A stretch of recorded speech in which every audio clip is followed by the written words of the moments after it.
الله الرحمن الرحيم الحمد لله رب العالمين الحمد لله الذي لم يتخذ صاحبا ولا ولدا ولم يكن له شريك في الملك ولم يكن له ولي من الذل يكبره تكبيرا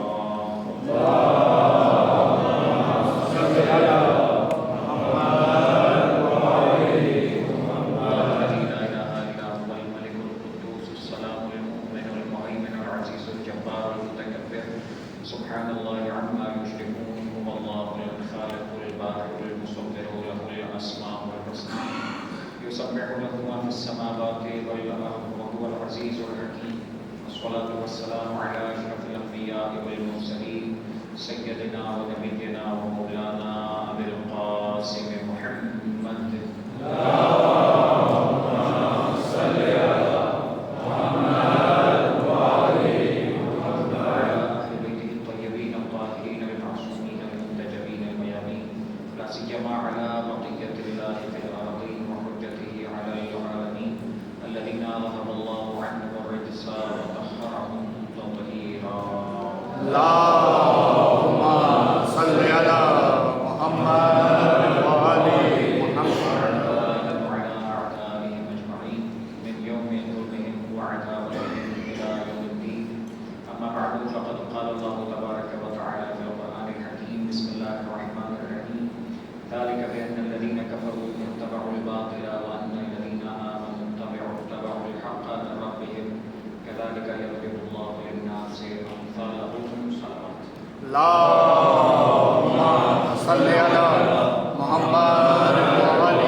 پروردگار عالم نے جو خصوصیت بیان کی کہ کافر کیا کرتا ہے جس کی وجہ سے اسے یہ سزا ملے گی، مومن کیا کرتا ہے اس کی جو سزا، اس کا جو انعام، اس کی جزا ملے گی، تو وہ تیسری آیت میں بیان کیا گیا تھا کہ کافر کا سب سے بڑا غلط فیصلہ یہ ہے کہ وہ باطل کی پیروی کرتا ہے.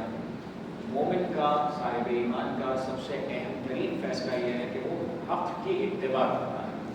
اتباع کا مطلب ہوتا ہے پیچھے چلنا. بس جو جس کو فالو کرتا ہے، جو جس کے پیچھے چلتا ہے، وہ اسی میں سے ہی شمار ہوتا ہے.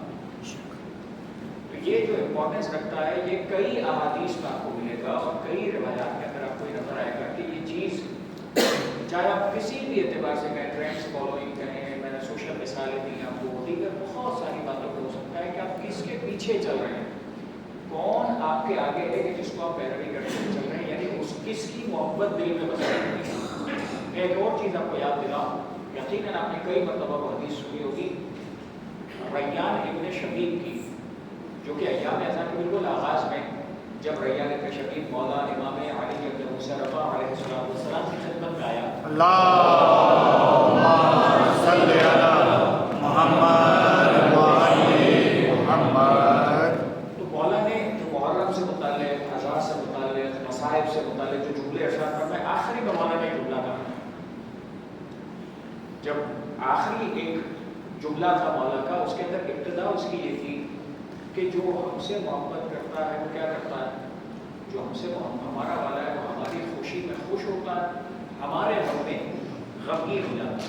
اور پھر یہ لاسٹ اسٹیٹمنٹ تھا مولا کا کہ اگر کوئی شخص پتھر سے بھی دل میں محبت رکھے گا اس دنیا کے اندر، پتھر سے بھی، لحشرہ اللہ معه یوم القیامہ، پتھر سے بھی اگر دنیا میں اگر پتھر کی محبت بھی رکھی تو یاد رکھو قیامت میں جو تمہارے دل کے اندر ہوگا اسی کے ساتھ تم کو لے کر آئے گا. محبت کا مطلب کیا؟ یعنی جس کو انسان پسند کرتا ہے، جس کو پسند کرتا ہے اس کو فالو کرتا ہے، جس کو فالو کرتا ہے اس کی بات پر عمل بھی کرتا ہے. تو وہی بات ہو گئی کہ اتباع کرنا، فالو کرنا، پیچھے جانا، اس کے ساتھ چلنا. جس کے دل میں مولا فرماتے ہیں پتھر کی بھی محبت ہوگی، خدا پتھر کے ساتھ آئے. اب جس کی محبت دل میں ہے اس کے اعتبار سے فیصلہ کرو کہ تم قیامت میں کس کے ساتھ محشور ہونا چاہتے ہو. اسی لیے سب سے زیادہ اہم یہ ہے کہ ہمارے دل میں جب ولایت و برات کی بات کی جاتی ہے تو اسی لیے بہت سختی کے ساتھ بعض مومنین سوال کرتے ہیں اتنی سختی کیوں، اتنا زیادہ کیوں؟ ٹھیک ہے ولایت عالم و دنیا جہاں میں سارے مسلمان عالم محمد سے محبت رکھتے ہیں، کون برا بولتا ہے؟ تو صحیح، کوئی برا نہیں بولتا. بات یہ ہے کہ کیا آل محمد وہی والی محبت چاہیے جو سب سے محبت ہوتی ہے، وہی والی محبت چاہیے آل محمد؟ پروردگار نے وہی والی محبت جو سب سے محبت ہوتی ہے وہ والی محبت آل محمد کی محبت مانگی ہے؟ نہیں، خدا نے وہ والی محبت مانگی ہے کہ جب آل محمد کی محبت آ جائے تو ایسی خالص محبت ہو کہ اس محبت کے ساتھ ان کے دشمنوں میں سے کسی ایک کی بھی ذرہ برابر بھی طرفداری شامل نہ ہو، اسی کو ہم کہتے ہیں برابر۔ اور جب یہ شامل نہ ہو تو بالکل پیور محبت ہو۔ اچھا یہ پیور محبت کیسی؟ کہ اتنی پیور ہو کہ اس پیور محبت کے آگے اگر تمہارے قریبی ترین کوئی بھی آ جائے، چاہے سگے رشتہ دار کیوں نہ آئے، چاہے ماں باپ، بیٹا بیٹی، بھائی بہن، چچا ماموں، خالہ، رشتہ دار، کچھ بھی آ جائے، سب سے زیادہ اہم کون سا رشتہ ہوتا ہے؟ ہم کہتے ہیں نا ماں باپ۔ خدا تعالیٰ نے اتنا بڑا مقام دیا ماں باپ کو۔ آل محمد کی بارگاہ میں جو ادب سکھایا گیا ہے وہ ادب یہ ہے، جب آل محمد کی بارگاہ میں اصحاب آتے تھے جو کہتے تھے بے ابی انت و امی، مطلب کیا اس کا؟ اکثر لوگوں کو نظر آئے گا بے ابی انت و امی، مولا آپ سے اتنی محبت کرتا ہوں کہ میرے قریبی ترین عزیز ترین میرے ماں باپ بھی آپ پر قربان ہیں، آپ کی محبت کے آگے میرے ماں باپ بھی ایسے نہیں رہتے، ایسی محبت چاہیے۔ تو بس اتباع، پیچھے چلنا وہ اس طرح کا ہے۔ پھر پروردگار عالم نے آخر میں جملہ کا کدا لکھا، اسی طریقے سے خدا کیا کرتا ہے؟ یضرب اللہ للناس امثالہ، اللہ تعالیٰ لوگوں کے سامنے، انسانوں کے سامنے ایسے ہی مثالیں بیان کرتا ہے، ایگزامپلس دیتا ہے۔ یعنی یہ ایگزیمپلری سچویشن ہے کہ جس کو اگر سمجھ لو تو تم اپنی زندگی کے اندر بہت سارے فیصلوں کے اندر یہ قانون یاد رکھنا کہ اگر کہیں پہ بھی کوئی گڑبڑ نظر آتی ہے تو یہ قانون یاد رکھنا، تمہیں خود پتہ چل جائے گا کہ تم مرنے کے بعد کہاں جانے والے ہو، کس کے ساتھ حساب کتاب ہونے والا ہے، قیامت کے میدان میں کس کے ساتھ محشور ہونے والا ہے۔ تو یہ کیفیت ہو گئی۔ اب اگلا آیت مبارکہ کا جملہ اب جنگ سے متعلق، میں نے شروع میں پہلی تقریر میں کہا تھا جب سورہ کا تعارف تھا کہ اس میں جنگ کا حکم دیا گیا ہے، اب وہ جنگ کا حکم چوتھی آیت ہے۔ پروردگار کہتا ہے فَإِذَا لَقِيتُمُ الَّذِينَ كَفَرُوا فَضَرْبَ الرِّقَابِ، بس جب تم کافروں کے سامنے جاؤ، کافروں سے جب ملو، یعنی جب آمنا سامنا ہو جائے تمہارا تو کیا کرو؟ تو ان کو صحیح طریقے سے قتل کرو۔ یعنی بات یہ ہو رہی ہے کہ جب جنگ ہو جائے تمہاری، جب آمنا سامنا ہو جائے، فَضَرْبَ الرِّقَابِ، گردنیں اڑا دو اپنی۔ رقاب کہتے ہیں گردنوں کو، ضرب کہتے ہیں مارنے کو، فَضَرْبَ الرِّقَابِ، گردنیں اڑا دو۔ حَتَّى إِذَا أَثْخَنْتُمُوهُمْ فَشُدُّوا الْوِثَاقَ، یہاں تک کہ اتنا خوب قتل کرو، اتنا زیادہ قتل کرو، اور جب قتل کر چکو تو اب جو بچ جائے ان میں سے اس کو قیدی بنا لو، اس کو بھی نہیں چھوڑنا اور ان کو بھی پکڑ لینا ساتھ۔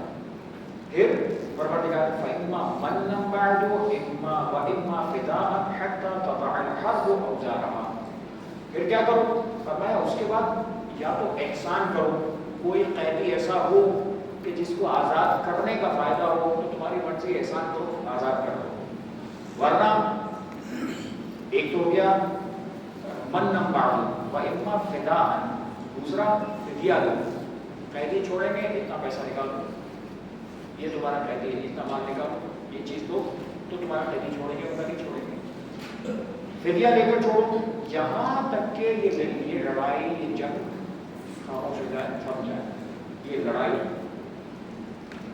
اس کو بولیں گے ختم ہو جائے۔ پھر فرمایا گیا یشاء اللہ، اگر اللہ چاہتا، وہ میں نے پرسوں کی تقریر میں کہا تھا کہ جو میں نے کہا تھا آگے جا کے اگلی آیت میں آنے والا ہے، اگر اللہ چاہتا تو کیا ہوگا؟ وَلَوْ يَشَاءُ اللَّهُ لَانتَصَرَ مِنْهُمْ، اور اگر اللہ چاہتا تو کیا کرتا؟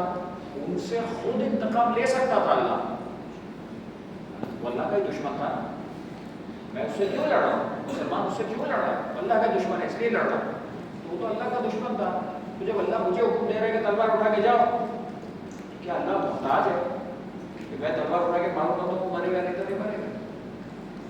اللہ تو چاہے سیکنڈ پہ وہ مر جائے۔ اللہ نے اتنی قوموں پر ایسے ایسے عذاب نازل کیے ہیں، کسی کو بندر بنا دیا، کسی کو زمین الٹ دی، کسی کو چیخ مار کے عذاب سے گرفتار کر دیا، کسی کو کسی طریقے سے تاریخ بڑی بڑی انبیاء کے زمانے میں ایسے ایسے عذاب آئے، تو اللہ کے لیے مشکل ہے کیا؟ کہ اللہ ان کو خود تباہ کرتے. کیوں مسلمانوں کو کہہ رہے ہیں کہ تلوار اٹھاؤ, جا کے جنگ کرو, گردن مارو, یہ کرو, قیدی بناؤ, اتنی مشکل کیوں؟ کب پروردگار چاہتا تو اپنا انتقام لے سکتا تھا, لیکن کیوں نہیں کیا؟ وَلَكِنْ لِيَبْلُوَ بَعْضَكُمْ عَلَىٰ بِبَعْضٍ. اللہ تعالیٰ چاہتا ہے تم میں سے بعض لوگوں کے ذریعے سے امتحان لے. تمہیں خدا نے ذمہ دار. اللہ تو اب نماز کا بھی محتاج نہیں ہے, اللہ تمہارے روزوں کا بھی محتاج نہیں ہے, اللہ تمہارے سجدوں کا بھی محتاج نہیں ہے, اللہ تمہاری کسی چیز کا محتاج نہیں ہے. اللہ کی ہم مخلوق ہیں, ہم جو بھی کر رہے ہیں اللہ ہماری کسی چیز کا محتاج نہیں. یہ تو ہماری ذمہ داری ہے کہ ہم کریں, تو اس بات کا احساس ہو کہ ہم بندے ہیں, وہ مالک دینے والا ہے. ہم بندے ہیں, وہ معبود ہو.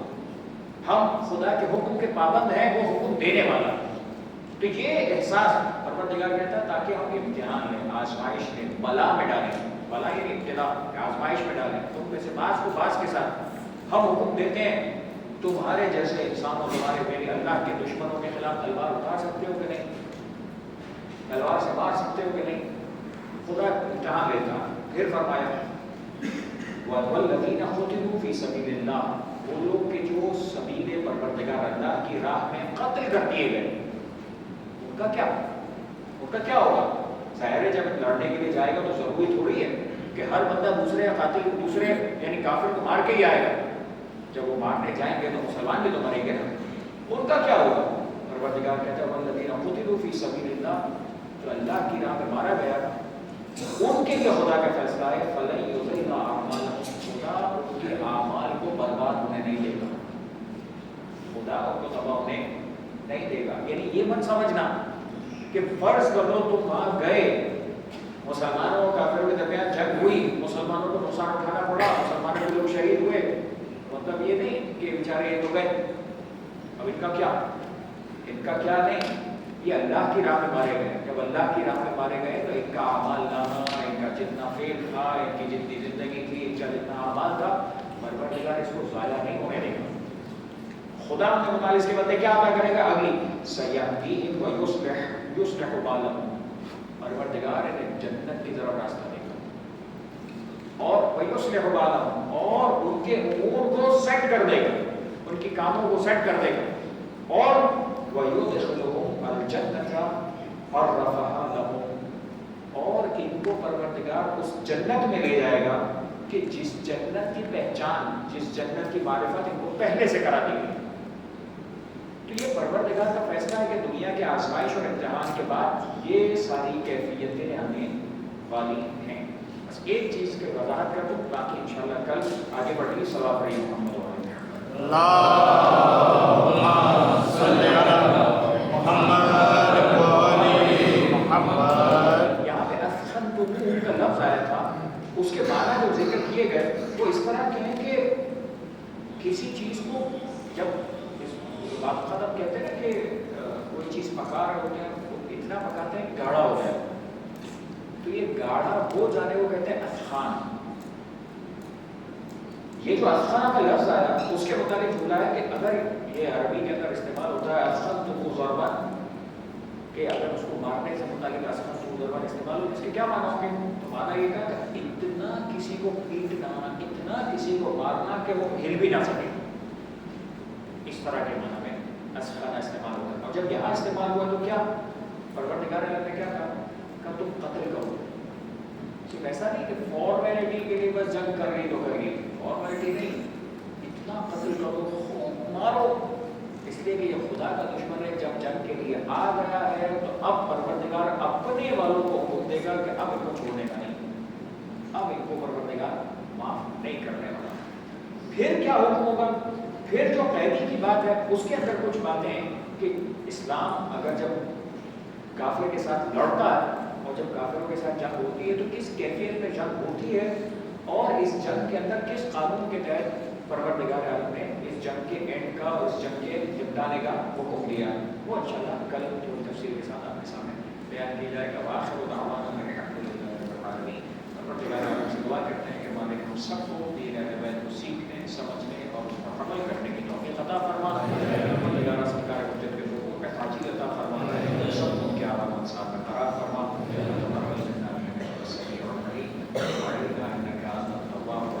برحمتك لا